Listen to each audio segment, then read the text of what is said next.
It's remarkable how much we can learn. 자연을 연구하면 인생에 대해 참으로 많은 것을 배울 수 있다는 사실은 놀랍습니다. 예를 들어 과학자들은 나무의 나이테를 보고 지식에 기초하여 수백 년, 심지어 수천 년 전 기후와 성장 환경을 추정할 수 있습니다. 나무의 성장 연구에서 배우는 것 중 하나는 환경 조건이 이상적인 절기 동안에는 나무가 정상 속도로 자란다는 것입니다. 그러나 성장 환경이 이상적이지 못한 절기 동안에는 나무가 더디게 성장하며 그 에너지를 생존에 필요한 기본 요소에 쏟는다는 점입니다. 여기서 여러분은 이런 생각을 할지도 모르겠습니다. 정말 멋있고 훌륭한 이야기지만 그것이 비행기를 조종하는 것과 무슨 관계가 있나요?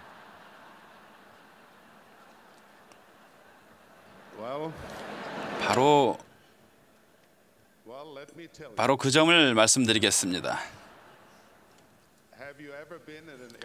비행기 안에서 기체가 심하게 흔들리는 일을 경험하신 적이 있습니까? 기체가 심하게 흔들리는 가장 일반적인 이유는 갑작스런 기류 변화로 항공기가 앞뒤로 그리고 좌우로 흔들리기 때문입니다. 비행기는 여러분이 보통 비행 중에 겪게 될 흔들림보다 훨씬 더 강도 높은 흔들림도 견딜 수 있도록 만들어지지만 그래도 승객 입장에서는 보통의 흔들림도 아찔하게 여길 수 있습니다. 조종사들이 난규류를 만나면 무엇을 할 것이라고 생각하십니까? 조종사 공부를 하는 학생은 속도를 높이면 난규류를 빨리 통과할 수 있기 때문에 그것이 좋은 방법이라고 생각할지도 모릅니다. 하지만 그것은 잘못된 방법일 수도 있습니다. 전문 조종사들은 난규류의 부정적인 영향을 최소화시키면서 난규류를 관통하는 최적 속도가 있다는 것을 압니다. 그리고 대부분 그것은 속도를 줄이는 것을 의미합니다. 이와 동일한 원리가 도로에 있는 과속 방지턱에도 적용됩니다. 그러므로 역경에 처할 때는 조금 천천히 그러면서도 꾸준히 앞으로 나아가고 본질적인 것들에 초점을 맞추라는 것이 훌륭한 조언입니다. 이것은 우리가 배워야 할 단순하지만 매우 중요한 교훈입니다. 이것을 나무나 난규류에 빗대어 보면 논리적으로 들릴 수 있지만 이 원리를 일상생활에 적용하는 측면에서 바라보면 이 교훈을 얼마나 쉽사리 묵살하는지를 깨닫고 놀라게 됩니다. 스트레스 지수가 높아지거나 고난에 직면하거나 비극에 부닥치면 평소처럼 광란의 속도를 계속 유지하거나 심지어 더 빠른 속도로 질주해야 더 빨리 그 상황에서 벗어날 거라는 생각에 가속하는 경우가 매우 잦습니다. 현대 생활의 특징 중 하나는 난규류나 장애물을 개의치 않고 늘 속도를 높이면서 나아간다는 점입니다. 솔직히 말해서 바쁘게 사는 것이 더 쉽습니다. 우리 모두는 일정을 압도할 만큼 많은 분량의 해야 할 일을 생각해낼 수도 있습니다. 어떤 사람들은 자신의 자부심이 해야 할 일 목록 길이에 달려있다고 생각할지도 모릅니다.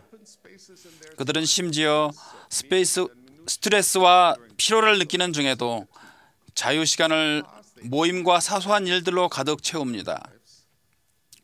쓸데없이 삶을 복잡하게 만들기 때문에 종종 심하게 좌절감을 느끼고 기쁨이 줄어들고 삶의 의미를 별로 깨닫지 못합니다. 미덕도 지나치면 악덕이 될 수 있다는 말이 있습니다. 지나친 일정 계획이 여기에 해당될 것입니다.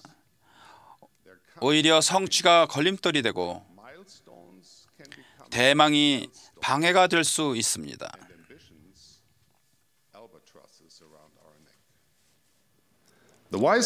현명한 사람들은 나이테와 난규류 교훈을 이해하고 생활에 적용합니다. 그들은 매일 미친 듯이 인생을 질주하고 싶은 유혹에 저항합니다. 그들은 인생에는 속도를 높이는 것보다 더 많은 것이 있다는 조언을 따릅니다. 간단히 말해 그들은 가장 중요한 것들에 초점을 맞춥니다. 델린 H. 옥스 장로님은 몇 년 전 연차 대회에서 이런 가르침을 주셨습니다. 우리는 더 좋은 것 내지 가장 좋은 것을 선택하기 위해 몇 가지 좋은 것들을 먼저 해야 하는데 이는 그것들이 주 예수 그리스도를 믿는 신앙을 발전시키고 우리 가족을 강화하기 때문입니다. 가장 좋은 것을 찾다 보면 반드시 예수 그리스도 복음의 기본 원리에 이르게 됩니다. 이것은 늘 보살피시고 영원하시며 모든 것을 아시는 하나님 아버지께서 밝혀주신 단순하고 아름다운 진리입니다. 이 본질적인 교리와 원리는 어린아이도 이해할 만큼 단순하지만 인생에서 가장 복잡한 문제에 대해 해답을 제공합니다. 우리는 복잡한 해결책을 원하기 때문에 종종 단순함의 진가를 알아보지 못하지만 거기에는 아름다움과 명료함이 있습니다. 예를 들면 우주 비행사들이 지구 궤도에 진입하고 얼마 지나지 않아서 그들은 우주에서는 볼펜을 사용할 수 없다는 사실을 깨달았습니다. 그래서 매우 명석한 사람 몇몇이 그 문제를 해결하기 위해 나섰습니다. 수천 시간과 수백만 달러의 돈을 들인 끝에 그들은 어디에서나 어느 기온에서나 거의 모든 표면에서 쓸 수 있는 펜을 개발했습니다. 하지만 우주 비행사들은 그 문제가 풀릴 때까지 어떻게 했을까요?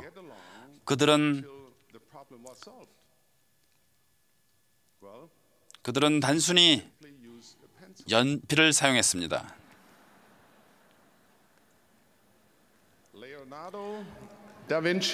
레오나르도 다빈치는 단순함이야말로 최고의 정교함이다라는 말을 했습니다. 행복의 계획, 즉 구원의 계획의 기본 원리를 보면 그 평이함과 단순함 속에서 하나님 아버지께서 지니신 지혜의 깊음과 아름다움을 알아보고 깨달을 수 있습니다. 그렇다면 우리의 방법을 그분의 방법으로 전향하는 것은 우리의 지혜의 시작입니다. 전설적인 미식축구 코치 빈스 롬바디는 훈련 첫날에 일종의 의식을 수행했다고 합니다. 그는 공을 들어올려 여러 해 동안 미식축구를 해온 선수들에게 보여주며 이렇게 말했습니다. 여러분, 이것은 미식축구공입니다. 그는 공의 크기와 모양에 대해 어떻게 그것을 차고 들고 패스할 수 있는지에 대해 이야기했습니다. 그는 팀을 빈 경기장으로 데려가서 이것은 미식축구 경기장입니다 라고 말했습니다. 그는 팀과 함께 경기장 주위를 걸어다니며 규모와 모양, 규칙, 경기하는 방법을 설명했습니다. 롬바디 코치는 그 경험 많은 사람들이 그리고 실제로 그 팀이 기본을 숙달해야만 위대해질 수 있음을 알았습니다. 그들은 복잡한 기술을 연습하며 시간을 보낼 수 있었지만 경기 기본을 숙달할 때까지는 결코 우승팀이 되지 못했습니다.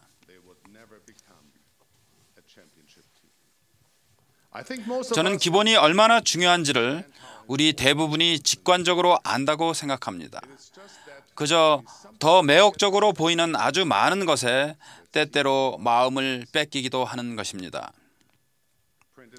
인쇄물, 다양한 매체 자료, 전자기기와 장치, 이 모든 것은 적절하게 사용하면 유용하지만 해로운 것으로 바뀌거나 인간을 고립시키는 비정한 수단이 될 수 있습니다. 그러나 그 수많은 목소리와 선택사항 가운데서도 겸손한 갈릴리 사람은 두 팔을 활짝 벌리고 서 계십니다. 그분의 가르침은 단순합니다. 와서 나를 따르라. 그리고 그분은 성능이 좋은 확성기에 대고 말씀하시지 않고 고요하고 세미한 음성으로 말씀하십니다.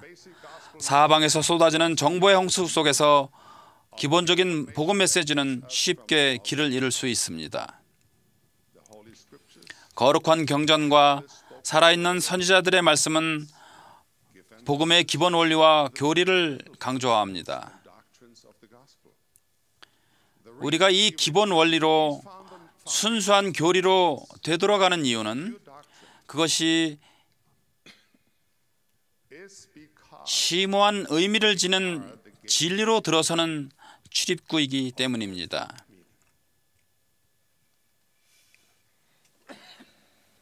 They are the door to experience 이 기본 원리는 and to experiences of sublime importance that would otherwise be beyond. 다른 방법으로는 이해할 수 없는 숭고하고 중요한 경험으로 들어서는 문입니다. 이 단순한 기본 원리는 하나님과 인간들과 조화롭게 사는 비결입니다. 이것은 하늘 문을 여는 열쇠입니다. 이 기본 원리를 통해 우리는 하나님 아버지께서 그분의 말씀을 듣고 순종하는 자녀들에게 약속하신 평안과 기쁨과 이해력을 얻습니다. 형제자매 여러분, 우리는 속도를 조금 낮추고 우리 상황에 맞는 적정 속도로 나아가고 중요한 것에 초점을 맞추며 눈을 들고 진실로 가장 중요한 것을 보는 일을 잘 해낼 수 있습니다. 하나님 아버지께서 자녀들에게 주신 기본 가르침에 주의를 기울이십시다. 이것은 영원한 행복에 대한 약속과 더불어 훌륭하고 풍성한 필멸의 삶의 기초를 확립하는 일이 될 것입니다. 모든 일이 지혜와 질서 안에서 행해지도록 할지니 이는 사람이 그가 가진 힘보다 더 빨리 다름질함이 요구되지 아니함이라. 그리고 또 그는 부지런할 필요가 있나니 그로써 그가 상을 얻으리라. 형제자매 여러분, 가장 중요한 것들을 부지런히 행하면 세상의 구주에게 이르게 됩니다. 그것이 바로 우리가 그리스도에 대하여 이야기하며 그리스도 안에서 기뻐하고 그리스도에 대하여 가르치며 그리스도에 대하여 예언하며 우리의 죄사함을 위하여 무슨 근원을 바라보아야 할지 알 수 있도록 하는 이유입니다. 복잡하고 혼란스러우며 질주하는 현대 생활에서 이것이야말로 가장 좋은 길입니다. 그렇다면 기본이란 무엇일까요? 하나님 아버지께로 향하고 가장 중요한 것에 관해 그분의 지혜를 구할 때 우리는 네 가지 중요한 관계, 즉 하나님 아버지와 가족과 이웃과 우리 자신과의 관계가 중요하다는 사실을 거듭 배웁니다. 우리는 기꺼이 행하려는 마음으로 삶을 평가할 때 우리가 가장 좋은 길에서 얼마나 멀어져 있는가를 보게 될 것입니다. 이해의 눈이 뜨일 것이고 마음을 청결하게 하고 삶의 초점을 다시 맞추기 위해 무엇을 해야 하는지 알게 될 것입니다. 첫째, 우리와 하나님과의 관계는 가장 성스럽고 지극히 중요합니다. 우리는 그분의 영의 자녀입니다. 그분은 우리의 아버지이십니다. 그분은 우리가 행복하기를 바라십니다. 우리가 그분을 찾을 때, 그분의 아들이신 예수 그리스도에 대해 배울 때, 성령의 영향력에 우리의 마음을 열 때 우리의 삶은 더욱 안정되고 견고하게 됩니다. 하나님의 영원한 계획에 따라 생활하고 그분께서 주신 계명을 지키기 위해 최선을 다할 때 더 큰 평안과 기쁨과 성취를 경험하게 됩니다. 우리가 하나님 아버지에 관해 배우고 그분과 교감하고 우리 죄를 회개하고 그리스도로 말미암지 않고는 하나님 아버지께로 올 자가 없으므로 예수 그리스도를 적극적으로 따를 때 우리와 그분과의 관계는 향상됩니다. 우리와 하나님과의 관계를 강화하려면 그분과 단둘이서 의미 있는 시간을 보내는 일이 필요합니다. 매일 조용히 개인 기도와 경전 연구에 집중하고 늘 유효한 성전 추천서를 소지하기에 합당하려고 노력하는 것, 이러한 것들은 하나님 아버지께 더욱 가까이 나아가기 위해 우리 시간과 노력을 매우 현명하게 투자하는 방법입니다. 시편 저자의 다음 권유에 주의를 기울입시다. 너희는 가만히 있어 내가 하나님됨을 알지어다. 두 번째로 중요한 관계는 가족과의 관계입니다. 어떠한 성공도 가정에서의 실패를 보상할 수 없기 때문에 우리는 가족에 높은 우선순위를 두어야 합니다. 우리는 가족과 저녁 식사를 하거나 가정의 밤을 하거나 그저 즐거운 시간을 보내는 등 단순한 일들을 함께하면서 강하고 애정 깊은 가족관계를 형성합니다. 가족관계에서 사랑은 함께 보내는 시간으로 표현됩니다. 서로를 위해 시간을 내는 것이 가정에서 조화를 이루는 비결입니다. 우리는 서로에 대해 이야기하기보다 서로와 함께 이야기합니다. 서로에게서 배우고 공통점과 더불어 차이점에 대해서도 감사합니다. 가족 기도, 복음 공부, 일요일 예배를 통해 하나님과 함께 다가갈 때 서로 간의 신성한 유대를 확립합니다. 세 번째 중요한 관계는 이웃과의 관계입니다. 우리는 한 번에 한 사람과 이런 관계를 맺을 수 있습니다. 그들의 필요 상황에 민감하고 그들에게 봉사하고 우리 시간과 재능을 나눌 때 그런 관계를 쌓을 수 있습니다. 저는 고령과 질병으로 어려움을 겪지만 많은 일을 할 수 없음에도 불구하고 사람들의 말을 경청하려고 마음먹은 어느 자매님에게 감동을 받았습니다. 매주 그 자매님은 근심에 잠기거나 낙담한 것처럼 보이는 사람들을 찾아 그들과 함께 시간을 보내며 이야기를 들으셨습니다. 그 자매님은 수많은 사람들의 삶에 참으로 큰 축복이 되셨습니다. 네 번째 중요한 관계는 우리 자신과의 관계입니다. 우리 자신과 관계를 맺는다는 말이 이상하게 들릴 수도 있겠지만 사실이 그렇습니다. 어떤 사람들은 자기 자신과 잘 어울리지 못합니다. 하루 종일 자신을 비난하고 비하하다가 급기야는 자신을 미워하기까지 합니다. 바쁜 일정을 줄이고 여러분 자신에 대해 더 알 수 있도록 여분의 시간을 조금 내시기를 제안드립니다. 자연 속을 걷고 해돋이를 보고 하나님의 창조물을 감상하고 회복된 복음 진리를 깊이 생각하고 그것들이 여러분에게 개인적으로 무엇을 의미하는지 알아보십시오. 하나님 아버지께서 여러분을 보시듯이 여러분 자신을 보는 법을 배우십시오. 그분은 여러분을 신성한 잠재력을 지닌 소중한 딸이나 아들로 보십니다. 형제자매 여러분, 현명해지십시다. 예수 그리스도의 회복된 복음이라는 순전한 교리의 물로 향합시다. 단순함과 평이함 안에서 그것들을 기쁘게 취합시다. 하늘은 다시 열려 있습니다. 예수 그리스도의 복음은 다시 한번 지상에 있으며 그 단순한 진리는 풍성한 기쁨을 주는 원천입니다. 형제자매 여러분, 참으로 우리에게는 기뻐할 만한 중요한 이유가 있습니다. 여러분이 인생과 바쁜 일정과 여러 가지 스트레스로 기쁨을 느끼지 못하고 있다면 지금이 가장 중요한 것에 다시 초점을 맞출 좋은 때일지도 모릅니다. 힘은 종횡무진하는 활동에서가 아니라 진리와 빛이라는 굳건한 기초 위에 자리 잡을 때에 옵니다. 우리의 주의와 노력을 예수 그리스도의 회복된 복음이라는 기초에 둘 때 옵니다. 신성하고 가장 중요한 것에 주의를 기울일 때 옵니다. 우리의 삶을 조금 단순화합시다. 우리 삶의 초점을 단순하고 겸허한 그리스도의 제자가 되는 길이라는 숭고한 아름다움에 다시 맞추는데 필요한 변화를 일으킵시다. 그 길은 늘 의미와 기쁨과 평안이 있는 인생으로 이어집니다. 그렇게 되도록 기도하며 저의 축복을 예수 그리스도 이름으로 전합니다. 아멘.